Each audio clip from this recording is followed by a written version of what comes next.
ఓం శుక్లాంబరధరం విష్ణుం శశివర్ణం చతుర్భుజం ప్రసన్నవదనం ధ్యాయేత్ సర్వవిఘ్నోపశాంతయే.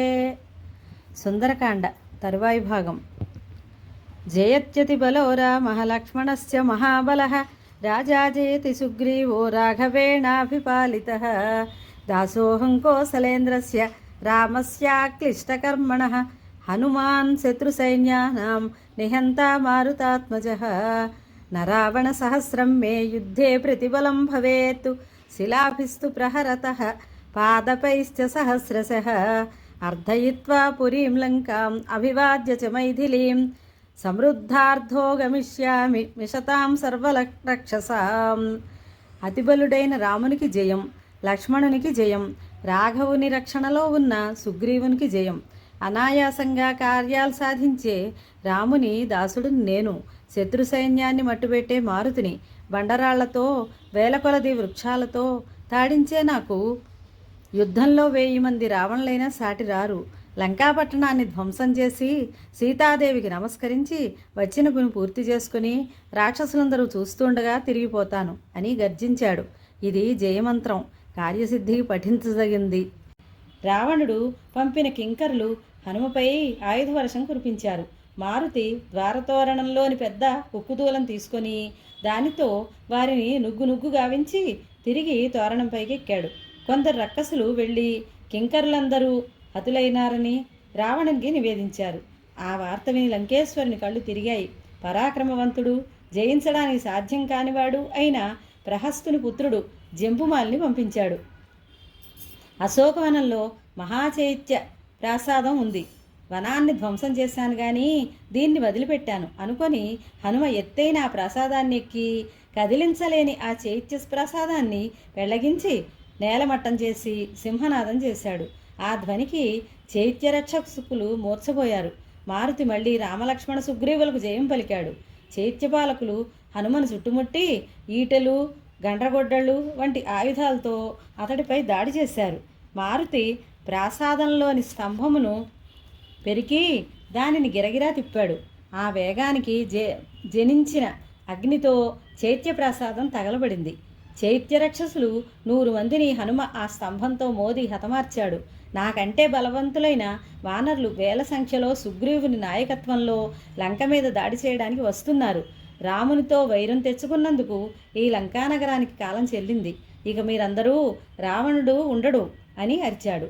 అంతలో జంబుమాలి అట్టహాసంగా వచ్చి ధనుష్టంకారం చేశాడు. దానికి ప్రతిగా మారుతి సింహనాదం చేశాడు. జంబుమాలి హనుమపై శతవర్షం కురిపించాడు. పావని గోపించి సమీపంలో ఉన్న పెద్ద బండరాతిని అతడిపైకి విసిరాడు. జంబుమాలి దానిని బాణాలతో ముక్కలు చేసి హనుమ శరీరాన్ని గాయపరిచాడు. మారుతి ఉగ్రుడై చైత్యపాలకులను హతమార్చిన పరిఘను వేగంగా తిప్పి జంబుమాలిపైకి విసిరాడు. ఆ దెబ్బకు జంబుమాలితో పాటు అతడి రథం, దానికి కట్టిన గాడిదలు పిండి అయినాయి. జంబుమాలి మరణించిన విషయం రాక్షసులు రావణుడికి తెలిపారు. రాక్షసరాజు పరాక్రమవంతులైన మంత్రిపుత్రులు 7గురిని పిలిచి వానరాన్ని బంధించి తీసుకురమ్మని వారిని ఆదేశించాడు. మంత్రి కుమారులు గుర్రాలు పూంచిన మహారథాలతో శస్త్రాస్త్రాలతో వచ్చి హనుమపై శరవర్షం కురిపించారు. మారుతి ఆకాశానికి ఎగిరి ఆ బాణాలకు అందకుండా తిరుగుతూ భయంకరుడై కొందరిని కాళ్లతో తన్ని, కొందరిని పిడుగులతో గుద్ది హతమార్చాడు. కొందరిని గోళ్లతో చీల్చివేశాడు. మరికొందరిని రొమ్ముతో తొడలతో కుమ్మి మట్టుపెట్టాడు. రక్తం ఏరులై పారింది.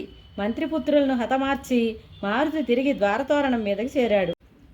మంత్రిపుత్రుల మరణ వార్తను విని రావణుడు వానరుడు సామాన్యుడు కాడని గ్రహించాడు. 5గురు సేనానులను దుర్ధర, యూపాక్ష, విరూపాక్ష, భాసకర్ణ, ప్రఘసులను పిలిచి మీరు చతురంగ బలాలతో పోయి ఆ వానరాన్ని పట్టిదండి. అది సామాన్య వానరం కాదు, ఇంద్రుడు నా కోసం సృష్టించి పంపిన భూతమై ఉంటుంది. వాలి, సుగ్రీవుడు, జాంబవంతుడు, నీలుడు, ద్వివిధుడు వంటి వానర వీరులను చూశాను, కానీ ఇతడు వారందరినీ మించినవాడుగా ఉన్నాడు. మీరు పరాక్రమవంతులు అయినా అప్రమత్తంగా మెలగండి అని హెచ్చరించి పంపించాడు. సేనాపతులు రథ, గజ, తురగ బలాలతో శస్త్రాస్త్రాలు ధరించి హనుమపైకి దండెత్తారు. దుర్ధరుడు శరవర్షం కురిపించాడు. హనుమ ఆకాశానికి ఎగిరి పిడుగులులాగా పిడుగులాగా అతడి రథంపై పడ్డాడు. రథం ముక్కలైంది, గుర్రాలు కూలిపోయాయి. దుర్ధరుడు హతమైనాడు. అది చూచి విరూపాక్షుడు, యూపాక్షుడు ముద్గరాలతో మారుతి వక్షస్థలంపై మోదారు. ఆ దెబ్బను పట్టించుకొనక హనుమ ఒక సాలవృక్షాన్ని పెరికి విసిరి వారిని హతమార్చాడు. అప్పుడు బ్రహసుడు పట్టిసాన్ని పావనిపై విసిరాడు. భాసకర్ణుడు శూలంతో పొడిచాడు. దాంతో మారుతి శరీరం రక్తసిక్తమైంది. హనుమ ఒక పర్వత శిఖరాన్ని పెకలించి వారిపై విసరగా వారిద్దరూ మరణించారు. 5 సేనాలను అంతమొందించి హనుమ ద్వారతోరణం చేరి అక్కడ విశ్రాంతిగా కూర్చున్నాడు. సేనాపతులు అసువులు బాసిన వార్త విని రావణుడు పరాక్రమవంతుడైన తన పుత్రుడు అక్షకుమారుని వంక చూశాడు. తండ్రి కనుసైగను గ్రహించి అక్షకుమారుడు తపోబలంతో పొందిన దివ్యరథం ఎక్కి చతురంగ బలాలతో వచ్చి హనుమపై బాణవర్షం కురిపించాడు. ఆ శరవర్షం నుండి తప్పించుకొనడానికి మారుతి ఆకాశానికి ఎగిరి బాణాలు తగలకుండా వాయుమార్గంలో సంచరించాడు. అక్షకుమారునికి పరాక్రమానికి ఆశ్చర్యపడి బాలుడైనా ఇతడు మహాసూరుడు, ఇతడిని ఉపేక్షించరాదు అని నిశ్చయించుకున్నాడు. దేహాన్ని పెంచి అరచేతితో చరిచి అశ్వాలను కూల్చి రథాన్ని తుత్తునీయలు చేశాడు. అక్షకుమారుడు రథం నుండి కిందకి దిగి ధనుస్సు ఖడ్గము చేతపట్టుకొని ఆకాశానికి ఎగిరాడు. హనుమ కూడా పైకెగిరి అతడి పాదాలు ఒడిసిపట్టి వేగంగా నేల మీదకు విసిరివేశాడు. ఆ వేగానికి అవయవాలన్నీ ఊడిపోయి సంధులు విడిపోయి ఎముకలు విరిగిపోయి అక్షకుమారుడు పిండి పిండి అయి ఘోర మరణం చెందాడు. అది చూసి ఇంద్రుడు, దేవగణాలు హనుమంతుడి పరాక్రమానికి ఆశ్చర్యపోయారు. యథాప్రకారం మారుతి ద్వారతోరణం చేరుకున్నాడు. అక్షకుమారుడు నిహతుడైన వార్త విని లంకేశ్వరుని గుండె జల్లుమంది. మనస్సును సమాధానపరుచుకొని ఇంద్రజిత్తు వైపు తిరిగి, నాయనా, నీవు సకల శాస్త్రవేత్తవు, సాటిలేని యోధుడవు, పరాక్రమాలలో నాతో సమానమైన వాడివి. కింకరులు, జంబుమాలి, మంత్రిపుత్రులు, సేనానులు రూపుమాసిపోయారు. నీ తమ్ముడు అక్షకుమారుడు సైతం హతమైనాడు. నిన్ను పంపడం సముచితమైన కార్యం కాదు. అయినా రాజధర్మం ప్రకారం పంపవలసి వస్తున్నది. ఏకాగ్రతతో దివ్యాస్త్రాలతో పోరాడు, నీకు జయమగుగాక అని పలికాడు. ఇంద్రజిత్తు రథమెక్కి ఉత్సాహంతో బయలుదేరడం చూసి ఋషులు, సిద్ధులు అతడి యుద్ధాన్ని వీక్షించాలనే కాంక్షతో ఆకాశంలో నిలిచారు. మేఘనాథుడు హనుమను సమీపించి ధనుష్టంకారం చేశాడు. దానికి ప్రతిగా మారుతి సింహనాదం చేశాడు. రాక్షసవీరుడు శరవర్షం కురిపించాడు. పావని ఆ బాణాలను మెలకువతో తప్పించుకున్నాడు. ఇద్దరు యుద్ధ విశారదులు కాబట్టి వారి పోరు అద్భుతంగా ఉంది. వారిలో ఒకరికి మరొకరు జయించడం అసాధ్యమని చూసేవారు అనుకున్నారు. తన అస్త్రాలన్నీ వ్యర్థం కావడం చూసి ఇంద్రజిత్తు ఇతన్ని వధించడం సాధ్యం కాదు, బంధించి తీసుకుపోతాను అని యోచించి బ్రహ్మాస్త్రాన్ని ప్రయోగించాడు.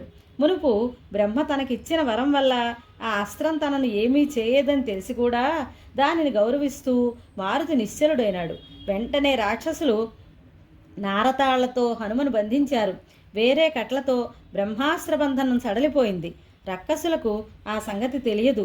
తెలిసిన ఇంద్రజిత్తు, అయ్యో, ఈ మూర్ఖులు నా శ్రమనంతా వ్యర్థం చేశారే, ఇక ఏ అస్త్రం ఇతడిపై పారదు కదా అని వాపోయాడు. బ్రహ్మాస్త్రం కట్టు సడలిందని తెలిసినా మారుతి కట్టుబడినట్లు నటిస్తే నన్ను రావణుని వద్దకు తీసుకుని పోతారు, అప్పుడు అతడితో మాట్లాడవచ్చు అని ఆలోచించి అలాగే ఉండిపోయాడు. రాక్షసులు హనుమను పిడికిళ్లతో పొడుస్తూ మోకాళ్లతో కుమ్ముతూ ఈడ్చుకుని పోయి రావణుని ఎదుట నిలబెట్టారు. ఇంద్రజిత్తు వానరాన్ని బంధించి తెచ్చానని లంకేశ్వరునికి నివేదించాడు. ఇతడెవరు, లంకకి ఎందుకు వచ్చాడు అని కొందరు, ఇతన్ని చంపేయాలని కొందరు సభలో గుసగుసలాడుకుంటున్నారు. రావణుడు తన మంత్రుల వైపు తిరిగి, వీడెవడో, ఎందుకు వచ్చాడో విచారించండి అన్నాడు. వారు ప్రశ్నించగా హనుమ, నేను వానరరాజైన సుగ్రీవుని దూతను, ఆయన పంపగా వచ్చాను అని బదులిచ్చాడు. రాక్షస సభాభవన మధ్యంలో స్వర్ణ సింహాసనం మీద ఆసీనుడై ముత్యాల పేరులతో కూడిన స్వర్ణ కిరీటాన్ని శిరసును దాల్చి శరీరం నిండా రత్నఖచితమైన ఆభరణాలు ధరించి పీతాంబరంతో రక్తచందన లేపనంతో పర్వత సానువు వంటి వక్షస్థలంతో దివ్య తేజస్సుతో వెలిగిపోతున్న వదనంతో విరాజిల్లుతున్న రావణునికి ఇరువైపులా నిలబడిన రమణీయమణులిద్దరూ పింజామరులు వీస్తున్నారు. అటూ ఇటూ మంత్రాంగ కోవిదులైన మంత్రులు 4 ఉన్నతాసనాలపై ఆసీనులై ఉన్నారు. మహోన్నతమైన ఆసనం మీద రావణుడు మేరుపర్వతం మీద కాలమేఘంలాగా ఉన్నాడు. అతడి తేజస్సు చూసి హనుమ ఆశ్చర్యపోయాడు. సుందరే సుందరో రామ సుందరే సుందరీ కథ, సుందరే సుందరీ సీత, సుందరే సుందరం వనం, సుందరే సుందరం కావ్యం, సుందరే సుందరః కపిః, సుందరే సుందరం మంత్రం, సుందరే కిం న సుందరం.